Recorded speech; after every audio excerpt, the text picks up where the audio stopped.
Xoş gördük dəyərli Sinema Sport izləyiciləri. Bugünkü buraxılışda elə bir filmdən danışacağıq ki, burada qələbə zirvəyə çatmaq deyil, sağ qalmaqdır.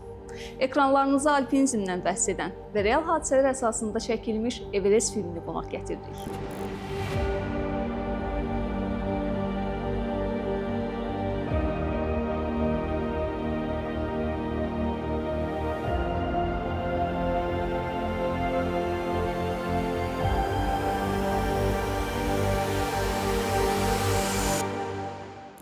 Əslində ilk baxışda insanda belə bir təəssürat yaradır ki, bu film alpinizmi həyatının mənasına çevirən, həyatının mənası alpinizm olan insanlar haqqındadır. Amma əslində insanın təbiət qarşısında müəyyən sərhədləri pozması nəticəsində yaşayacağı nəticələrdən bəhs edən bir filmdir. Yəni müəyyən sərhədlərin pozulması nəticəsində, məxsusən də təbiət qarşısında bu hansı nəticələri doğura bilər? Film məncə bundan bəhs edir. İzləyiciyə buraxılıbdır film haqqında qərar vermək, təəssürat yaratmaq məsələsi. Çünki burada həm uğura gedən yolda motivasiyadan bəhs edilir, eyni zamanda hətta filmin başlanğıcında sual verilir ki, məhz nəyə görə siz bura gəlmək istəmirsiniz? Burada artıq motivasiya məsələsinə toxunulur. Eyni zamanda təhlükə situasiyasında insanın qərar qəbul etmə bacarığı, bəzən hətta məğlub olmağı da qəbul etmə məsələlərinə toxunur və düşünürəm ki, biraz da dramatizə olunubdur və eyni zamanda gözəl bir şey kimi də təqdim edilibdir hardasa ki, yəni insan uğura gedən yolda hardasa müəyyən qədər çətinliklərə də dözməlidir və yaxud da qurbanlar verməlidir. İlk dəfə ona baxanda mən düşdüm ki, ay Allah, bu adamlar, yəni mən şokdaydım, başa düşmürdüm ki, bu insanlar niyə belə riskə gedirlər, o qədər pul verirlər və belə yerə gedirlər, heç bilmirsən sən qayıdacaqsan ya yox. Bir tərəfdən onları başa düşmürdüm, digər tərəfdən də mənə çox maraqlı gəlirdi, belə onlar mənə xüsusi görünürdülər ki, yəni mən fikirləşirdim ki, yaxşı, adam, o insan ki, ora gedir, zirvəyə çatır, o orada nə hiss edir? Mənə bu çox maraqlı gəlirdi və bir tərəfdən elə bir ki, o sualdan qorxurdum, bir tərəfdən də elə bir ki, o mənə çox çəkirdi.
Everest 2015-ci ildə rejissor Baltasar Kormakur tərəfindən ekranlaşdırılan dram filmidir. Dramatik süjeti ilə yadda qalan filmin ssenarisi William Nicholson və Simon Bifoy tərəfindən qələmə alınıb. Ekran işi 1996-cı ilin may ayında baş vermiş və 8 alpinistin ölümü ilə nəticələnən real hadisələrə əsaslanır.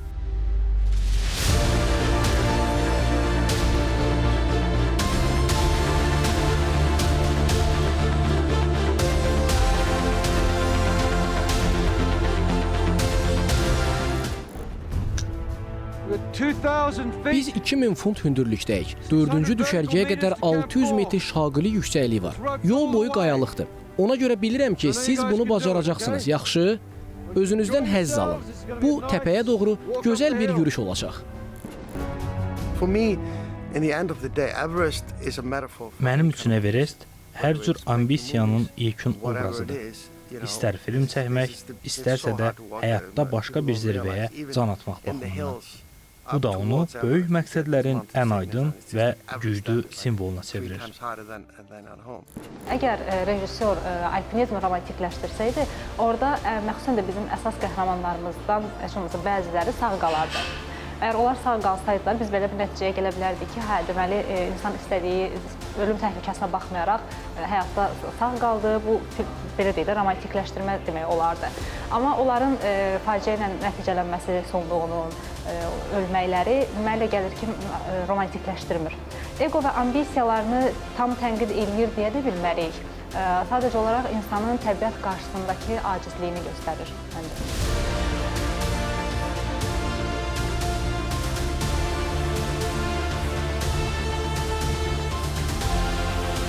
O filmdə ən çətin, ən dəhşət, ən pis yerləri göstərirlər və belə şiddətləri göstərirlər detalını.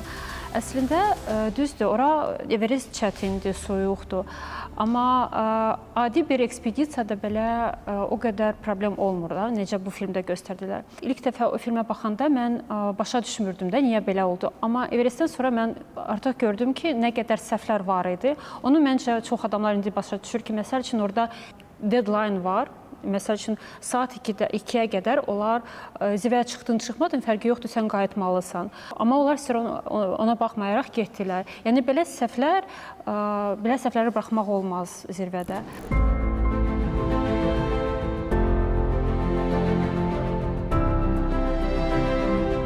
Rejissor filmi mümkün qədər real etmək üçün studiyada deyil, çətin şəraitlərdə çəkməyə üstünlük verib. Çəkilişlərin bir hissəsi Nepalda, Everest Base Camp ərazisində, digər səhnələr isə İtaliyanın Alp dağlarında və Londondakı Pinewood Studiosun xüsusi dondurucu pavilyonlarında lentə alınıb. Aktyorlar bəzən mənfi 30 dərəcə şaxtada, real qar maşınlarının yaratdığı süni fırtınalar altında işləyərək təbiətin sərtliyini fiziki olaraq hiss ediblər.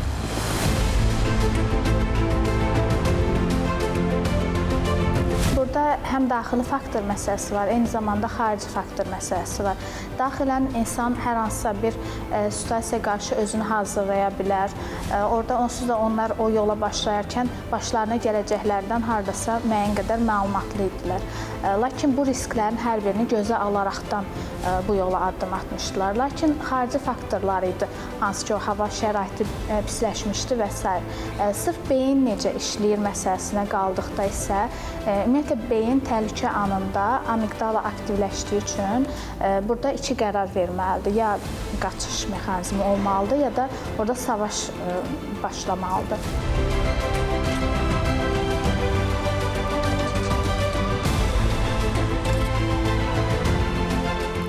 İnsanlar qəhrəmanlıq hekayələrini sevir, zirvəyə çatanı alqışlayır, ən yüksək nöqtəni uğur hesab edirlər. Lakin Everest filmi bizi bu dəfə başqa sualla qarşı-qarşıya qoyur. Qəhrəmanlıq həqiqətən zirvəyə çatmaqdır, yoxsa vaxtında təhlükəni hiss edib geri dönməyə bacarmaq?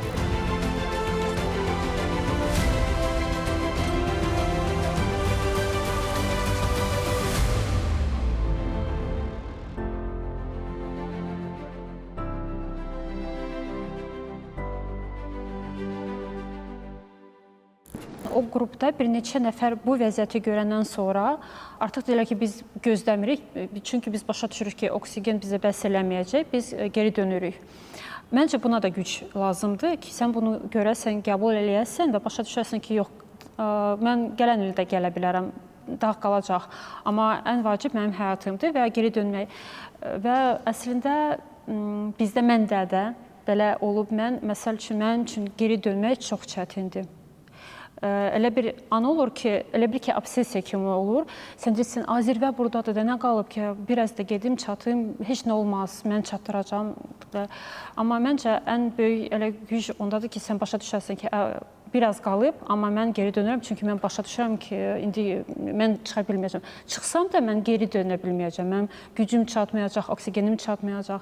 Ona görə məncə bu da çox vacibdir, bunu qəbul etmək. Əsas məsələ, yəni orada insanın emosional reaksiya verməsi deyildi. Daha çox burada motivlər var idi, daha çox insanın müəyyən bir nailiyyətə çatması məsələsi var idi. Biraz da düşünürəm ki, insanın nəsə əldə etməsində biraz daha romantikləşdirsək, başqalarının da düşüncələrini nəzərə alaraqdan bu yola cəhd eləyə bilərlər. Hansı ki, burada artıq biz insanın keçmiş yaşantısından dolayı bu düşüncələrə gəldiyini də görə bilərik. Hansı ki, müxtəlif travmalarda bu cür düşünməyə gətirib çıxara bilər. Məsələn, mən uğur qazanmalıyam.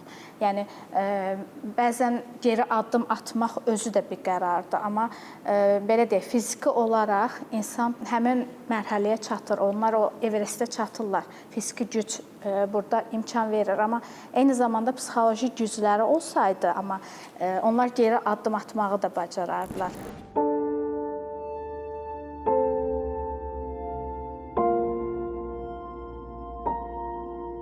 Filmin çəkilişləri də təhlükəsiz şəraitdə keçməyib. 18 aprel 2014-cü ildə ikinci çəkiliş qrupu Everestdə ikinci düşərgədə səhnələri lentə alarkən qar uçqunu baş verib və nəticədə 16 Şerpa bələdçi həlak olub. Bu 1996-cı il faciəsindən daha çox itki ilə nəticələnmişdi. Həmin faciəyə görə 2014-cü ildə Şerpalar mövsümi qalxışlardan imtina etmişdilər. Film isə 2015-ci ildə 1974-cü ildən bəri ikinci dəfə olaraq heç bir alpinistin zirvəyə uğurla çata bilmədiyi bir dövrdə nümayişə çıxarıldı.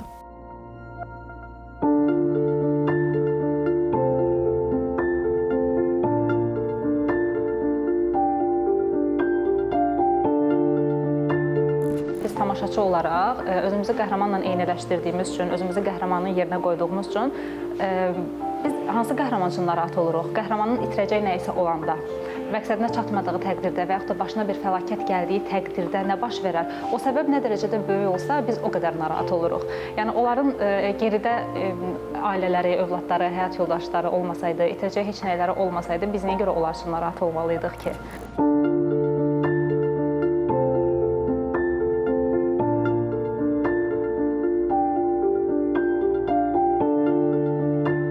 Əslində tam qəhrəmanlıq adlandırmazdım, amma prinsipləri olan bir insan olduğuna görə və o həyatının mənası artıq ona çevrildiyinə görə bir növ hətta həyatını itirmək təhlükəsi də artıq onun vecinə olmur və o necəsə gedir. Sadəcə olaraq burada əsas məsələ ondan ibarətdir ki, onun rəqibi mi deyim, ya qarşısında olan mı deyim, təbiətin özü idi.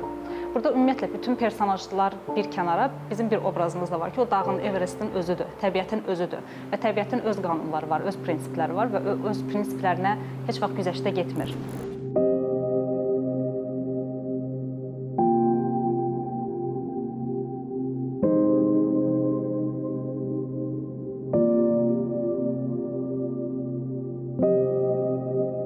Məncə psixoloji savaşdır. Çünki mən bunu neçə dəfə görmüşəm, ayrı dağlarda da görmüşəm və Everestdə də gördüm. Məsəl üçün bizim qrupumuzda 6 nəfər idi və mən əminliklə deyə bilərəm ki, qrupda mən ən zəif mən idim, yəni fiziki. Hamı məndən daha güclü idi və amma buna baxmayaraq elə bir ki, 3 nəfər çıxa bildi. 3 nəfər də çıxa bilmədi, amma məncə psixoloji gücü çatmadı elə bil ki. Amma məsəl üçün 2 nəfər çıxa bilərdi, mən bilirəm. Gücləri çatırdı, fiziki gücləri. Əslində onlar çıxa bilərdilər, amma belə mənəvi psixoloji güc çatmadı onlara. Ona görə mən həmişə deyirəm ki, yəni sənin gücün, fiziki gücün çatır bir nöqtəyə qədər. Ondan sonra elə bil ki, ancaq psixoloji savaş olur. Orada da sənin gücün, daxili gücün çatırsa, sən zirvəyə qədər çıxırsan. Çatmırsa, yəni bilmirsən. Özdə biz həmişə belə bir sualı özümüzə veririk. Mən burada nə edirəm, nəyə görə gəlmişəm, hara gedirəm. Sən elə bir ki, psixolojin gücün çatmırsa, yoxdursa, sən bu cavablara, bu suallara cavab verə bilmirsənsə, onda sən zirvəyə qədər çıxa bilmirsən.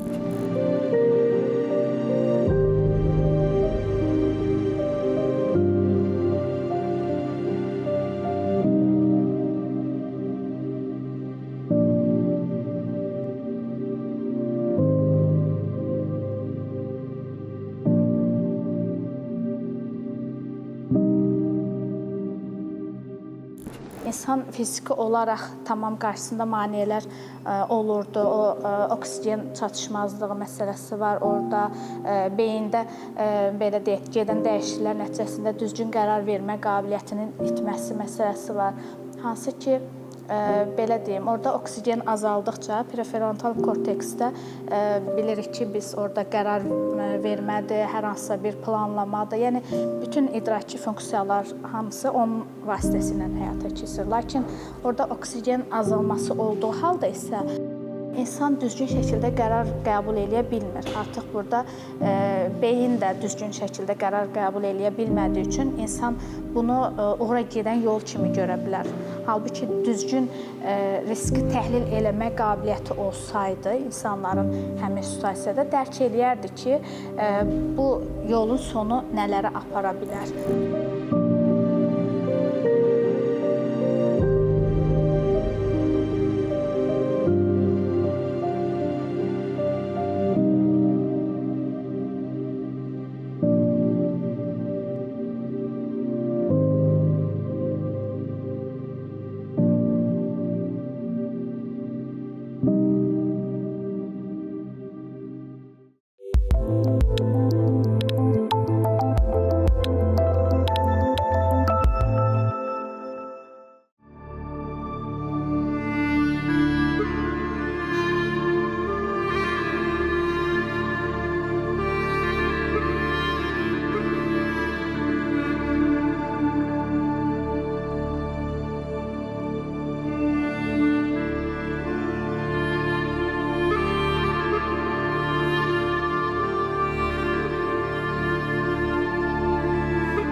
Filmdə Rob Hall hər şeyi planlayır. Marşrut, vaxt, oksigen.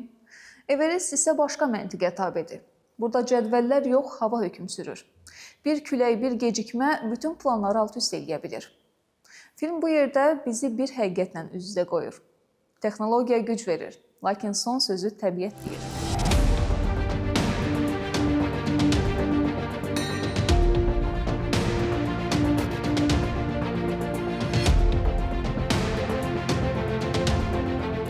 Biz orada olmasaq, heç vaxt deyə bilmərik, mən belə eləyərdim, ya belə eləyərdim. Çünki orada olanda ayrı hisslər olur. Ora gedəndə elə bil ki, biz axıra qədər inanırıq ki, yox, mən çıxa biləcəm, biraz da qalıb. O qədər çətin olur ki, sən bilirsən ki, sən özün də güclə gedirsən. Sən, yəni gücün, halın yoxdur ki, ayrı adama da kömək eləyəsən. Risk nə qədər böyükdür də. Yəni, sən bu adama kömək eləyə bilərsən, yoxsa sən də gedib orada qala bilərsən.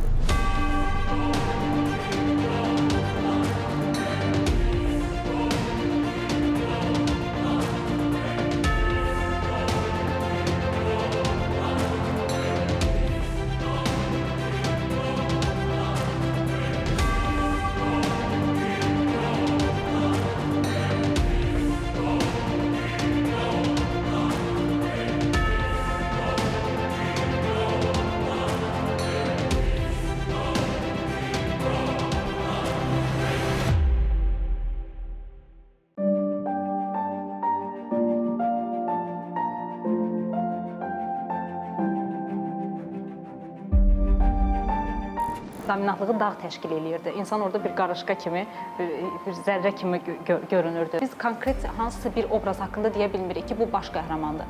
Bəlkə də dağın özüdür, amma insanlar arasında biz bunu deyə bilmirik.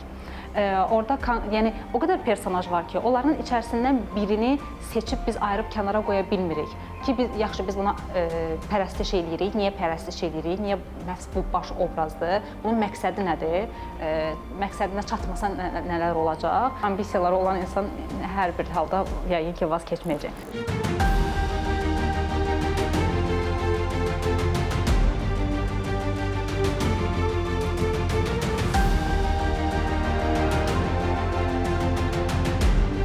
Everestdən sonra baxdım.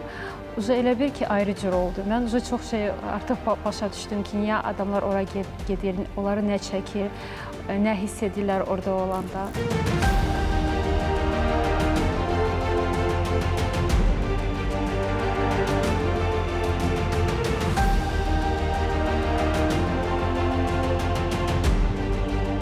Bu ekran əsəri həm də mərhum ingilis aktrisası Natasha Richardsonun xatirəsinə ithaf olunub. Film bir faciə ilə bitsə də, onun ötürdüyü əsas mesaj ümidsizlik deyil, hər bir addımda seçim və məsuliyyətdir.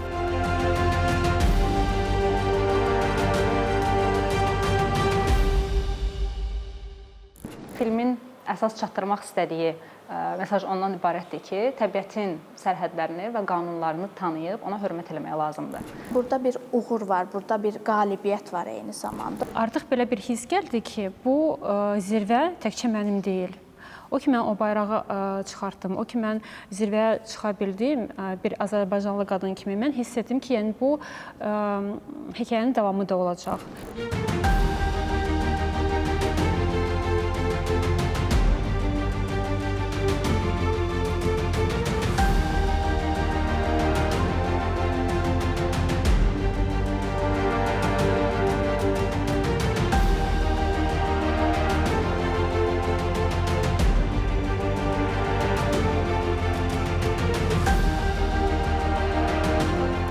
Bugün Everest filminin fonunda insanın öz daxili zirvəsi ilə üzləşməsini müzakirə etdik. Həyatda əsas uğur zirvəyə çatmaq deyil, oradan daha güclü və şüurlu şəkildə enməyi bacarmaqdır. Növbəti hekayələrdə görüşənədək. Yeah, what are we doing in a planet?